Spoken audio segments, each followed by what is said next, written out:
Ау. Даже что ты стесняешься?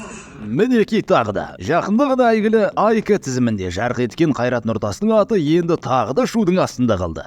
Еске салсақ, белгісіз тізім желіде жеңіл жүрісті келіншектер мен оларға жиі жүгінетіндер жайлы болады. Ал бұл жолы танымал жұлдыз Қайрат Нұртасқа ұқсаған адам жарым-жартылай киінген қыздың қасында көріп қалды. Ол видеоны түсіруші қызды Данка деп атайды.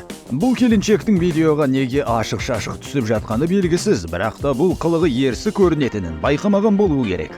Ал артында тұрған адам камераны көре сала тығылғаны да сұрақ туғызады. Видеоның астына Қайрат Нұртас та қонақта жүрмін деп қойыпты.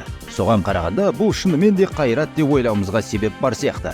Егер бұл жайт рас болса, онда осыға дейін Жұлдыз Абдукаримова екеуінің арасында суықтық шынымен де рас болған ба? Балаларымен мерекеде алыс сапардан келгендей жолығуына қарағанда Қайрат пен Жұлдыздың арақатынасы баяғыда біткен сияқты.